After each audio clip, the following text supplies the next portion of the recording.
Every civilization buried its dead, but almost every civilization also imagined that the dead did not simply disappear. Some believed the dead walked beneath the earth. Some believed they crossed rivers of shadow. Some believed they were judged by gods, punished for their sins, or guided toward rebirth. From Greece to Egypt, from Mesopotamia to China, from Norse lands to Mesoamerica, humanity kept imagining the same hidden place again and again, the underworld. The names changed: Hades, Duat, Hel, Irkalla, Naraka, Diyu, Mictlan. But the fear beneath them was the same. What happens after death? Where do we go when the body becomes still? Does the soul continue? Is there judgment? Is there peace? Or is death a door into a darkness no living person can understand?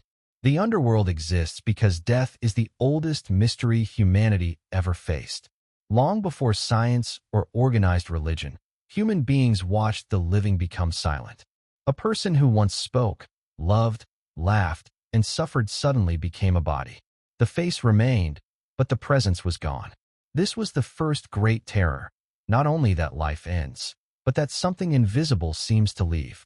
Ancient people could not believe such a powerful transformation meant nothing. So they imagined a place for the dead, a hidden country beneath the visible world, a kingdom of shadows, a mirror of life, but colder, darker, and more permanent. The underworld was not always a place of punishment. In many myths, it was simply the destination of all who died. Kings and farmers, warriors and children, heroes and servants all crossed the same boundary. Death was the great equalizer. No throne was high enough to escape it. No beauty, wealth, or empire could negotiate with it. In Greek mythology, the underworld was ruled by Hades. He was not the devil, and he was not pure evil. He was the keeper of the dead, ruler of a realm all mortals would eventually enter. His kingdom was not hell in a simple sense, but a vast shadowed world where souls continued in a dim reflection of existence. To enter it, the dead crossed the river Styx, often guided by Charon, the ferryman. This image is powerful because it turns death into a journey. The soul does not simply vanish. It travels. It leaves one shore and arrives at another. That is why burial rituals mattered. A coin for Charon, proper rites, mourning, memory. Without them, the dead could become restless, trapped between worlds. The living had responsibilities to the dead because death did not erase relationship.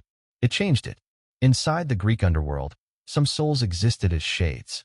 Some were punished in Tartarus. Some, the blessed, entered the Elysian fields. This gave death a moral structure. It suggested that life mattered because what one did in life echoed beyond the grave. Tartarus was filled with poetic punishments.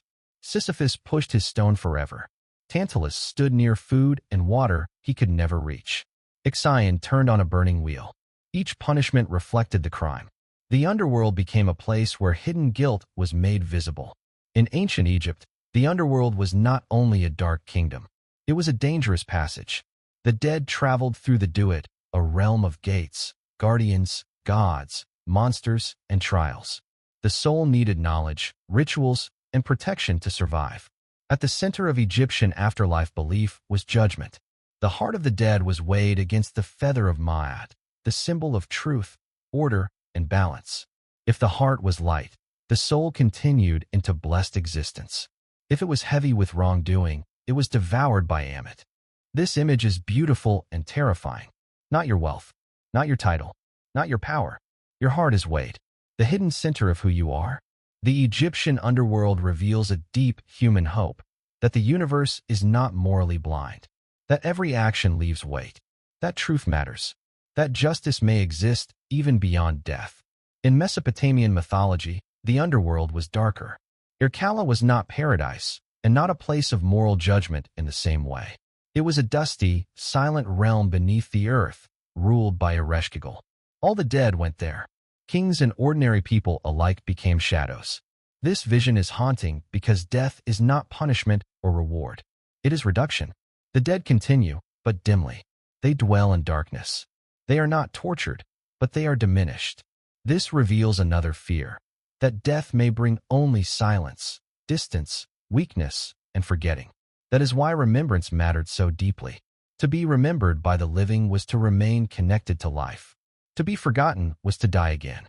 In Norse mythology, Hel was the realm of those who did not die in heroic battle. It was ruled by the goddess Hel, a mysterious figure often described as half living and half dead. Her realm was cold, gray, and far from the glory of Valhalla. This shows how the afterlife reflects the values of the living. A warrior who died in battle might enter Valhalla, but those who died by sickness, age, or ordinary fate might go to hell. Death was not only an ending, it was a classification. This is true across cultures. The underworld reveals what a civilization valued most. Warriors imagined halls of battle. Moral traditions imagined judgment. Ritual cultures imagined dangerous passages. Societies shaped by law imagined courts of the dead. The underworld is never only about the dead. It is about the living. In Hindu and Buddhist traditions, Naraka is often described as a realm of suffering, punishment, and purification. Souls experience consequences for their actions, but these states are not always eternal. They are part of a larger moral universe shaped by karma. Actions create results. Suffering has causes. Liberation remains possible. Here, the underworld becomes more than punishment. It becomes education through consequence. What one does matters because existence itself responds. In Chinese mythology and folk religion, Diyu is often imagined as an elaborate underworld bureaucracy. The dead pass through courts, judges, punishments, records, and processes before possible rebirth. This reflects earthly society, officials, laws, documents, hierarchy, and accountability. This reveals something deeply human. We imagine the afterlife using the language of the world we know. A civilization of kings imagines divine kings. A civilization of courts imagines courts of the dead. A civilization shaped by rivers imagines souls crossing rivers. The underworld is the unknown built from the materials of the known. In Mesoamerican mythology, the Aztec underworld, Mictlan, was not entered instantly.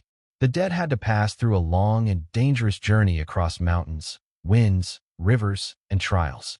Death was not an instant change, but an ordeal. Again, the pattern returns. Death is a crossing, a road, a descent, a passage through danger before arrival. This may be one of the deepest reasons underworld myths exist. Human beings struggle to imagine death as nothingness. So we imagine movement. We imagine rivers, gates, judges, monsters, bridges, guides, and thresholds. We turn the unimaginable into geography. A map makes fear easier to face. If death is a place, then perhaps it can be entered. If it has rivers, perhaps they can be crossed. If it has judges, perhaps one can be prepared. If it has gates, perhaps someone knows the key. The underworld gives shape to the shapeless. It also allows the living to stay connected to the dead. If the dead are somewhere, then perhaps they are not nowhere. If they journey, rituals can help them. If they remember, offerings matter. If they can hear, prayers matter. If their souls continue, love may not end at the grave. This is why funeral rites exist in almost every culture. Burial, cremation, offerings, songs, prayers, coins, flowers, names carved in stone. These acts are not only for the dead. They are for the living, who need to believe that goodbye is not completely empty. The underworld transforms grief into relationship.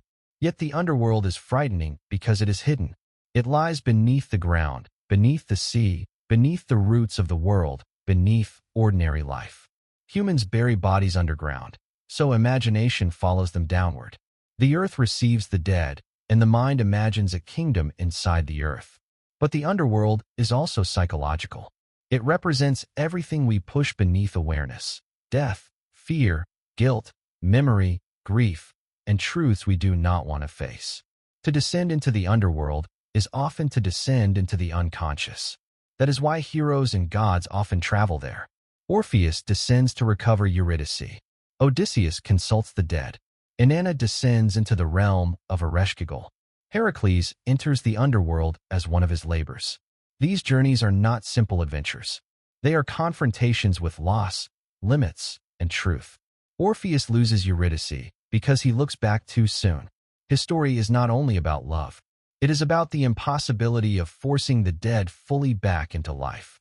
Some boundaries cannot be crossed without consequence. Inanna's descent is different. She passes through gates and is stripped of her garments and power until she stands naked before death. This is a profound image.